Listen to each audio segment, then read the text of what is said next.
Hola,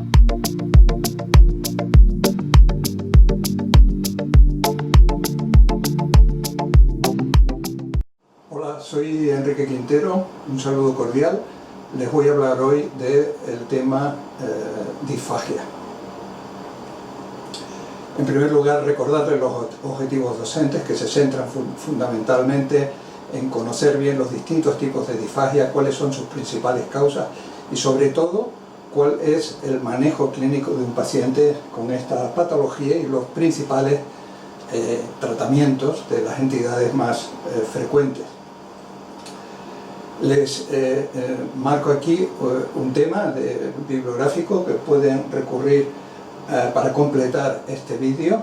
Es un libro, capítulo de un libro editado por la Asociación Española de Gastroenterología.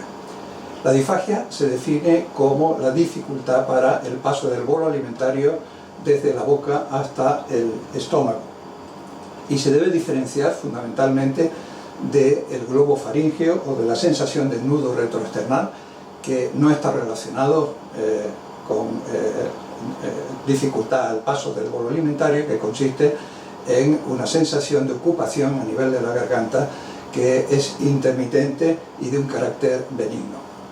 Antes de comenzar a hablar de esta patología, recordarles que en la anatomía del esófago corresponde a un órgano que está situado en el mediastino posterior, que se relaciona por delante con la tráquea y también con la aorta, el bronquio izquierdo y la aurícula izquierda. A la izquierda aquí pueden ver un esquema de lo que es la anatomía del esófago, que tiene dos capas musculares, una longitudinal externa, otra longitudinal circular interna, y luego la submucosa y la mucosa. Importante conocer que hay dos plexos nerviosos, el plexo mientérico, que es el que controla toda la contracción y relajación de la musculatura, y que en la musculatura esofágica el tercio superior está constituida por músculo estriado y los dos tercios inferiores por músculo liso, teniendo en cuenta que hay en sus dos extremos hay dos esfínteres que son cruciales para la función de la deglución. Desde un punto de vista clínico es importante saber discernir lo que es una disfagia orofaríngea de una esofágica, y existe una estrecha correlación entre el lugar donde el paciente nos señala que tiene el problema, la dificultad para tragar, y la localización de la lesión, de tal modo que en la disfagia orofaríngea el paciente lo refiere fundamentalmente en la boca y faringe. Es una disfagia que ocurre inmediatamente tras la deglución, en 1 o 2 segundos. Generalmente el paciente tiene que realizar a veces movimientos cefálicos para poder conseguir la deglución, y es frecuente la aparición de regurgitación nasal, estando generalmente ausente la presencia de dolor.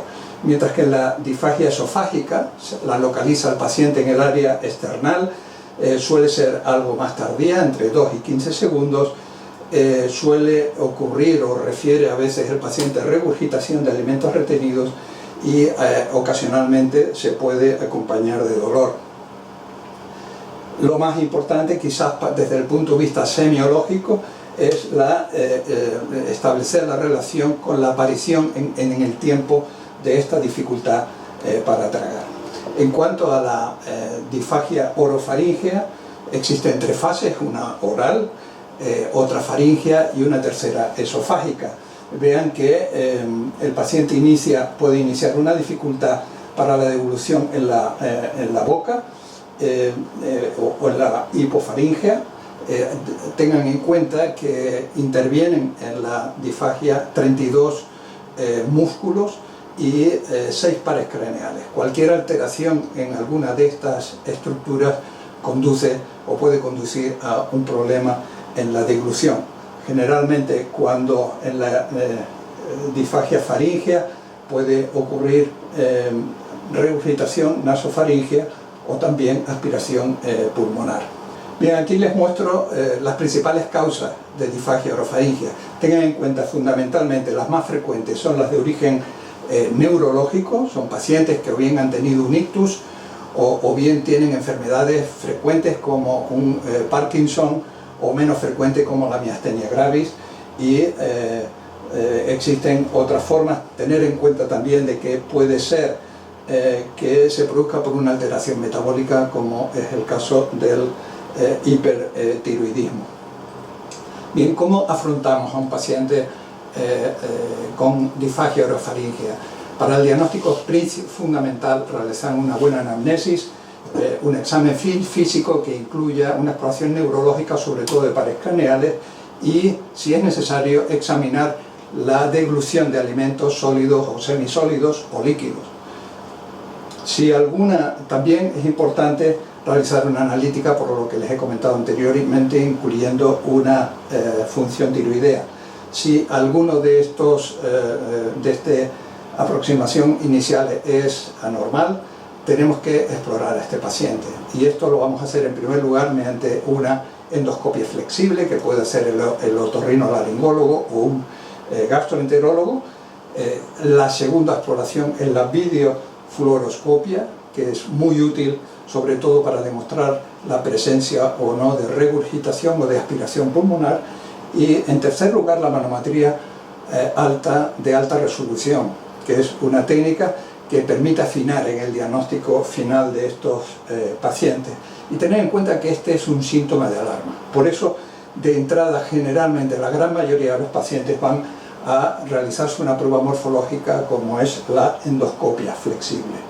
Cuando hablamos de trastornos motores del esófago, es importante introducir que es necesario hacer un estudio manométrico y de impedancia, tanto en la disfagia orofaríngea como en la esofágica. Aquí les muestro un registro en el que verán aquí a la izquierda en el esquema que se ve el esófago y una sonda en su interior con 32 electrodos que van a registrar la presión en cada uno de estos puntos, separados por 1 centímetro.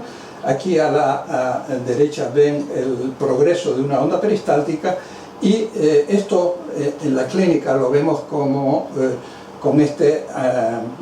se muestra topográficamente con distintos colores. Vean que en la parte superior es una zona de alta presión que corresponde al esfínter esofágico superior, y en la parte inferior una zona también de alta presión para el esfínter esofágico inferior, que se relaja para dejar pasar el bolo alimentario. Además, se añade la impedancia, que no es más que el registro de la oposición al flujo eléctrico. Y esto nos da una idea de la progresión, si el bolo alimentario progresa distalmente o proximalmente. Bien, ¿qué opciones terapéuticas tenemos para estos pacientes? Una vez hecho el diagnóstico, si la disfagia no tiene un tratamiento específico, se puede plantear hacer rehabilitación para mejorar la deglución. Esto a veces mejora en pacientes con trastornos neurológicos, pero si está motivada por una lesión estructural, por ejemplo por una estenosis a nivel del esófago proximal o de cricofaringea, puede ser la miotomía cricofaríngea. Esto también es útil, el tratamiento quirúrgico para el divertículo de Schenker. Y finalmente, si no se encuentra una causa orgánica, puede ir bien la psicoterapia. Pasamos a la disfagia esofágica. Primero tenemos que clasificarla, y se distinguen 3 grandes grupos: los trastornos motores, en primer lugar; en segundo lugar, los trastornos anatómicos o estructurales; y finalmente los trastornos funcionales. En relación con los trastornos motores esofágicos, se entiende como alteración en la motilidad un aumento por exceso o por defecto en la actividad contráctil de la musculatura esofágica, o en la secuencia en la que ésta se produce. Para clasificarlos, cuando no tenemos una causa bien definida, se denominan trastornos primarios, y son secundarios aquellos en los que se demuestra una enfermedad subyacente. Por ejemplo, cuando hay un cáncer a nivel cardial, o cuando el paciente tiene una enfermedad como una esclerodermia que afecta a todo el organismo, y en el esófago puede producir una disfagia. ¿Cuáles son las manifestaciones clínicas de los trastornos motores esofágicos? Pues fundamentalmente la disfagia, tanto para sólidos como para líquidos. El paciente puede presentar dolor torácico, generalmente cuando esto ocurre durante la deglución se denomina odinofagia, y puede ocurrir también regurgitación, es un síntoma frecuente. Pero además, si se prolonga el tiempo, puede producir pérdida de peso, halitosis, incluso depresión en algunos pacientes. Y los principales trastornos motores son la calasia primaria, el espasmo esofágico difuso y la esclerodermia, entre los más frecuentes. Les voy a comentar brevemente en qué consiste la acalasia. Este es un trastorno de la motilidad que afecta a ambos sexos entre 25 y 60 años y se caracteriza por una disfagia progresiva para sólidos y para líquidos. Es muy frecuente la regurgitación, también los síntomas nocturnos. Tiene una evolución larga, generalmente los pacientes son diagnosticados después de muchos años de evolución, y en algunos pacientes puede aparecer dolor torácico de tipo anginoso, y estos pacientes a veces son remitidos por cardiología, y hasta en un 40% de casos también presentan síntomas de reflujo esofágico, fundamentalmente la pirosis. Representa en nuestro medio el 20% de todos los casos de disfagia. ¿Y por qué se produce? Pues se produce por una pérdida de neuronas inhibitorias en el plexo de Auerbach, que les comentaba inicialmente. Bien, ¿cómo se clasifica? Pues se clasifica a través del registro manométrico, con una manometría de alta resolución. Hoy día se sabe que existen tres tipos de acalasia. El primero, que es la forma clásica, consiste en una ausencia completa de contracciones a nivel del cuerpo esofágico y una ausencia de relajación, como ven aquí en la primera imagen de la izquierda, del esfínter esofágico inferior. El segundo tipo se llama compresivo porque aparece un aumento de presión a nivel del cuerpo esofágico, y el tercer tipo es el espástico, con una excesiva contracción de ondas peristálticas terciarias de gran amplitud que producen dolor. Hay que tener en cuenta que la respuesta al tratamiento se consigue mejor en el tipo 2, en el tipo compresivo, y sin embargo la peor respuesta la presentan los pacientes con tipo 3 o espástico. En todos ellos hay una ausencia de relajación del esfínter esofágico inferior.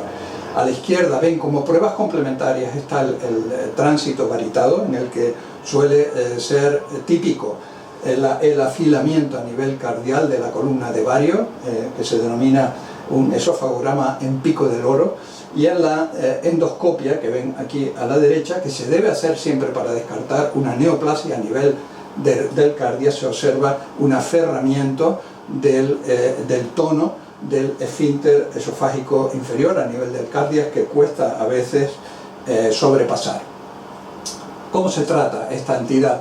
Pues en primer lugar existe la posibilidad de inyectar toxina botulínica, que es una neurotoxina que bloquea las terminaciones nerviosas colinérgicas a nivel del esfínter esofágico inferior. El inconveniente que tiene es que tiene un carácter, su efectividad transitoria. Solo el 20% continúan asintomáticos de los pacientes al final del año, y la indicación principal está en pacientes con edad avanzada e importante comorbilidad. La segunda técnica es la dilatación neumática de la unión esofagogástrica. Quizás esta es la técnica que más se ha utilizado en los últimos años, con una respuesta muy aceptable. A los 50 años el 50% de los pacientes están asintomáticos, una técnica que requiere dilataciones periódicas, pero tiene su riesgo, que es fundamentalmente el de perforación, hasta en el 5% de los casos.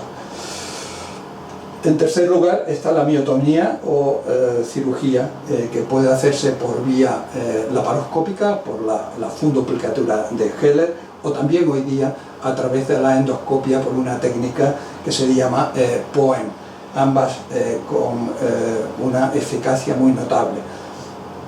Y finalmente los fármacos son poco utilizados en la práctica clínica por su baja eficacia, fundamentalmente los nitratos y antagonistas del calcio. Bien, el segundo gran grupo de enfermedades esofágicas son los trastornos estructurales. En primer lugar, las lesiones intrínsecas serían primero las benignas. Todas las esofagitis pueden cursar con una disfagia intermitente o progresiva, los anillos y membranas esofágicos también, y finalmente las neoplasias. También hay por los órganos vecinos que le comentaba al principio, la tráquea, la aorta, los bronquios, pues existen causas extrínsecas, fundamentalmente el osteofito cervical, una masa mediastínica, la hipertrofia de la aurícula izquierda o una arteria subclavia aberrante. Las membranas y anillos esofágicos son más frecuentes en pacientes jóvenes. Generalmente las membranas y anillos se sitúan en el tercio superior, también están relacionados con el Plummer-Vinson, y en la parte inferior, ven, es más frecuente el anillo de Chasky. Aquí les muestro una imagen al final endoscópica a la derecha de un anillo de Chasky y a la izquierda como se ve en el tránsito varitado con una muesca simétrica a nivel del esófago, del esfínter esofágico inferior o del tercio inferior del esófago. Esta lesión se trata fácilmente por vía endoscópica. Les quiero comentar una causa emergente de disfagia, que es la esofagitis eosinofílica. Esta es una enfermedad atópica, está mediada por una reacción inmunoantigénica crónica, caracterizada por síntomas intermitentes debido a una disfunción esofágica. Y estos son generalmente una disfagia, sólidos intermitentes, impactación alimentaria, el paciente viene a urgencias con este problema, o simplemente dolor torácico recurrente. Es fundamental para establecer el diagnóstico la histología, en el que tiene que haber una presencia predominante de eosinófilos. Es mucho más frecuente, o relativamente más frecuente en el hombre, con una proporción de 3:1, una prevalencia creciendo que llega hasta 55 casos por 100.000 habitantes. Y en cuanto al desencadenante, parece que les comentaba que es una enfermedad atópica y se han relacionado alergenos alimentarios. Una alergia alimentaria es frecuente, la presencia de asma, eczema o una rinitis alérgica en estos pacientes. El diagnóstico se establece por la conjunción de datos de la anamnesis, de la endoscopia y, como les decía anteriormente, de la histología. En la endoscopia se ven lesiones en la gran mayoría de pacientes típicas, que son anillos circulares, como ven en este caso, con erosiones longitudinales, y en ocasiones se observa también una estenosis si la enfermedad progresa en el tiempo. Y el diagnóstico se confirma con la presencia de eosinófilos. La eosinofilia en esta entidad se define como la presencia de más de 15 eosinófilos por campo. Cuando hacemos el diagnóstico de un paciente con esofagitis eosinofílica, tenemos que tener en cuenta que los síntomas e incluso la histología no son patognomónicos, y hay que descartar dos entidades, que son la esofagitis erosiva, producida por el reflujo ácido, y la acalasia, para estar bien seguros del tema. Finalmente les muestro aquí el tratamiento de la esofagitis eosinofílica en una infografía que sale en Gastroenterology en este mes. Es una infografía muy ilustrativa, que vean a la izquierda, muestra los síntomas progresivos desde la infancia a la edad adulta de estos pacientes, que empiezan con vómitos, a veces dolor abdominal, disfagia, y acaban con impactación alimentaria. Y aquí a la derecha, pues cómo se aproxima al tratamiento.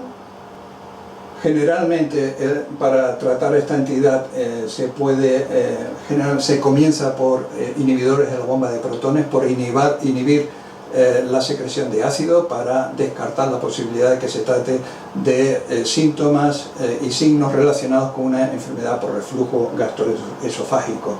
Si el paciente no responde, entonces se plantea el tratamiento con glucocorticoides por vía tópica, o incluso mediante, una vez hecho el diagnóstico, una dieta de exclusión.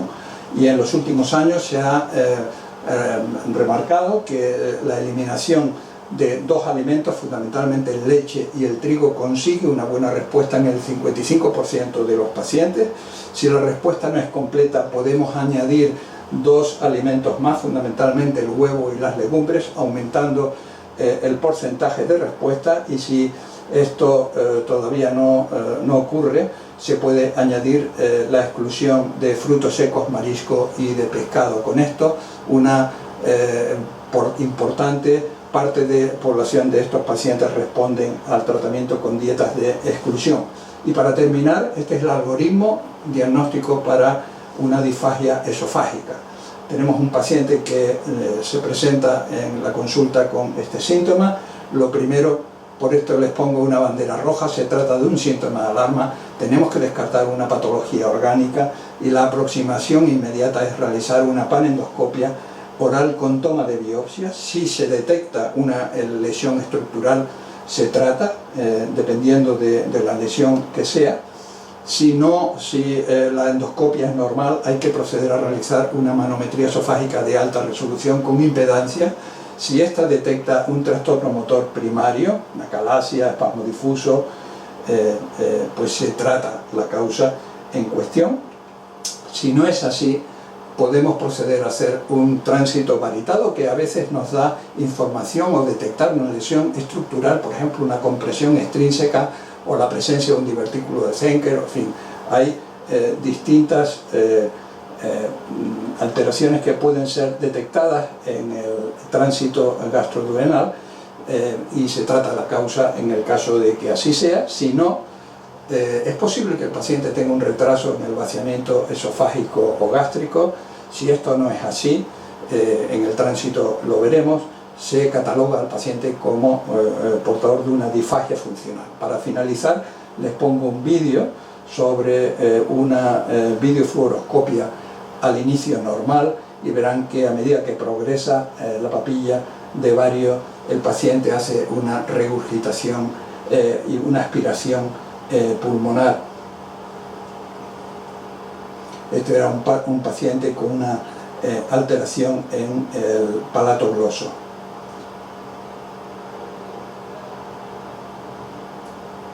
Bien, y para terminar les pongo una pregunta MIR de estos años anteriores para que la resuelvan y con la bibliografía recomendada terminen el capítulo y el tema. Muchas gracias por su atención.